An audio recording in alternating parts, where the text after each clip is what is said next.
शांति 2 मार्च 2024 के साकार बाबा की मुरली का सार। बाबा कहे, मीठे बच्चे, नॉलेज बिल्कुल शांति की है। इसमें कुछ भी बोलना नहीं है, सिर्फ शांति के सागर बाप को याद करते रहो। मीठे बच्चे, ये नॉलेज बिल्कुल शांति की है। इसमें कुछ भी बोलना नहीं है, सिर्फ शांति के सागर बाप को याद करते रहो। प्रश्न है, उन्नति का आधार क्या है? बाप की शिक्षाओं को धारण कब कर सकेंगे? उत्तर, उन्नति का आधार है लव, यानी प्यार। एक बाप से सच्चा प्यार चाहिए। नजदीक रहते भी यदि उन्नति नहीं होती तो जरूर लव की कमी है। लव हो तो बाप को याद करें। याद करने से सब शिक्षाओं को धारण कर सकते हैं। उन्नति के लिए अपना सच्चा सच्चा चार्ट लिखो। बाबा से कोई भी बात छिपाओ नहीं। आत्म अभिमानी बनते खुद को सुधारते रहो। ओम शांति। बाबा कहे, बच्चे अपने को आत्मा समझकर बैठो और बाप को याद करो। आत्मा ही पुनर्जन्म में आती है।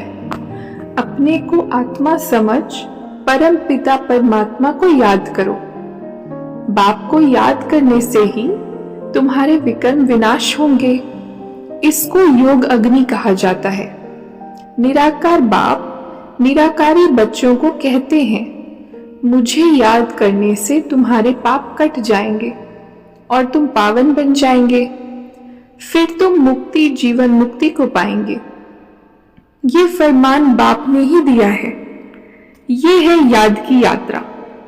बाप कहते हैं, मेरे साथ बुद्धि का योग लगाओ तो तुम्हारे जन्म जन्मांतर के पाप भस्म हो जाएंगे। ये घड़ी घड़ी तुम याद कराएंगे, समझाएंगे, तब समझेंगे कि आत्मा अविनाशी है, देह विनाशी है। अविनाशी आत्मा ही विनाशी देह धारण कर पाठ बजाए एक शरीर छोड़ फिर दूसरा लेती है। पहले पहले तुम बच्चों को यही मेहनत करनी है। बाबा हमेशा कहते हैं, याद की यात्रा का चार्ट रखो। दिल से हर एक पूछे, हम कहाँ तक याद करते हैं? तुम बच्चों के दिल में अथाह खुशी रहनी चाहिए। तुमको अंदरूनी खुशी होगी तो दूसरों को भी समझाने का असर होगा। तुम्हारा ये त्रिमूर्ति गोला है मुख्य। इनमें सब धर्म आ जाते हैं। पहले पहले है देवी देवता धर्म। बाबा ने कहा है, त्रिमूर्ति गोला बड़ा बड़ा बनाकर दिल्ली के मुख्य स्थान पर, जहां आना जाना बहुत हो, वहां लगा दो। तुम्हारी आत्मा का बाप वो शिव है, उनसे ही वर्षा मिलता है। तुम सब आपस में ब्रदर्स हो। जब इस बात को भूलते हो तब तमो प्रधान बन जाते हो। अब बाप को याद करो तो सतो प्रधान बन जाएंगे। मूल बात है ही रचयिता और रचना को जानना। तो पहले बाप का परिचय दे, सबको आस्तिक बनाना है। बाप कहते हैं, मुझे जानने से तुम सब कुछ जान जाएंगे। तुम भी जब देही अभिमानी अवस्था में नहीं रहते हो तो आंखें क्रिमिनल रहती हैं। सिविल तब बनेंगी जब अपने को आत्मा समझेंगे।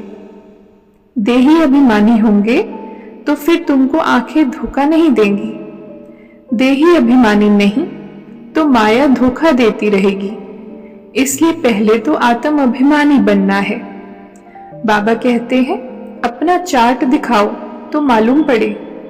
अगर अभी तक झूठ, पाप, गुस्सा है तो अपना ही सत्यानाश करते हो।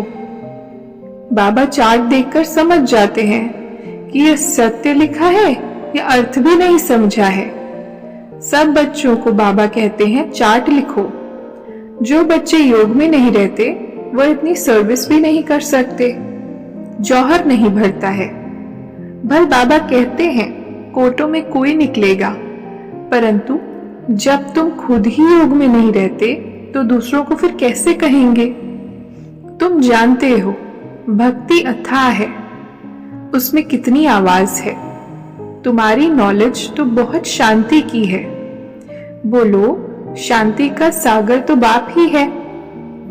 बच्चे कभी बाप को एक जगह बैठ याद करते हैं क्या? उठते बैठते बाप की याद ही है। आत्म अभिमानी बनने की प्रैक्टिस करनी है। तुम बहुत बोलते हो, इतना बोलना नहीं चाहिए। तुम आत्म अभिमानी हो, किसको समझाएंगे तो उनको तीर लगेगा। कोई खुद विकारी है और किसको कहे निर्विकारी बनो तो उनको तीर नहीं लगेगा। बाप कहते हैं, बच्चे तुम खुद याद की यात्रा पर नहीं रहते, इसलिए तीर भी नहीं लगता। अब बाप कहते हैं, बीती सो बीती, पहले अपने को सुधारो। दिल से पूछो, हम अपने को आत्मा समझ बाप को कितना याद करते हैं? जो बाप हमको विश्व का मालिक बनाते हैं, हम शिव बाबा के बच्चे हैं, तो जरूर हमको विश्व का मालिक बनना है। वही एक माशूक आकर तुम्हारे सामने खड़ा हुआ है, तो उनके साथ बहुत लव होना चाहिए। लव माना याद। जो उस लव से आते हैं उनकी बहुत उन्नति होती है। याद ही नहीं तो लव भी नहीं रहता, तो उनकी शिक्षाओं को भी धारण नहीं कर सकते। भगवान उवाच, तुम बच्चे सबको यही पैगाम दो कि काम महाशत्रु है, जो आदि मध्य अंत दुख देता है। तुम तो पवित्र सत्युग के मालिक थे, अभी तुम गिरकर गंदे बन पड़े हो। अब यह अंतिम जन्म फिर से पवित्र बनो। काम चिता पर बैठने का हथियाला कैंसिल करो। तुम बच्चे जब योग में बोलेंगे तब किसकी बुद्धि में बैठेगा? ज्ञान तलवार में योग का जौहर चाहिए। बाबा कहते हैं, योग में रहकर समझाओ, याद की यात्रा की मेहनत करो। बाप की याद से तुम्हारी सब मनोकामनाएं पूर्ण हो जाएंगी। वरदान, ब्राह्मण जीवन में वैरायटी अनुभूतियों द्वारा रमणीकता का अनुभव करने वाले संपन्न आत्मा भव। ब्राह्मण जीवन में वैरायटी अनुभूतियों द्वारा रमणीकता का अनुभव करने वाले संपन्न आत्मा भव। विस्तार है, जीवन में हर मनुष्य आत्मा की पसंदी वैरायटी है, तो सारे दिन में भिन्न भिन्न संबंध, भिन्न भिन्न स्वरूप का वैरायटी अनुभव करो, तो बहुत रमणीक जीवन का अनुभव करेंगे। ब्राह्मण जीवन भगवान से सर्व संबंध अनुभव करने वाली संपन्न जीवन है, इसलिए एक भी संबंध की कमी नहीं करना। अगर कोई छोटा या हल्का आत्मा का संबंध मिक्स हो गया तो सर्व शब्द समाप्त हो जाएगा। जहां सर्व है वहां ही संपन्नता है, इसलिए सर्व संबंधों से स्मृति स्वरूप बनो। स्लोगन, बाप समान अव्यक्त रूपधारी बन, प्रकृति के हर दृश्य को देखो तो हलचल में नहीं आएंगे। बाप समान अव्यक्त रूपधारी बन, प्रकृति के हर दृश्य को देखो तो हलचल में नहीं आएंगे। अच्छा, ओम शांति।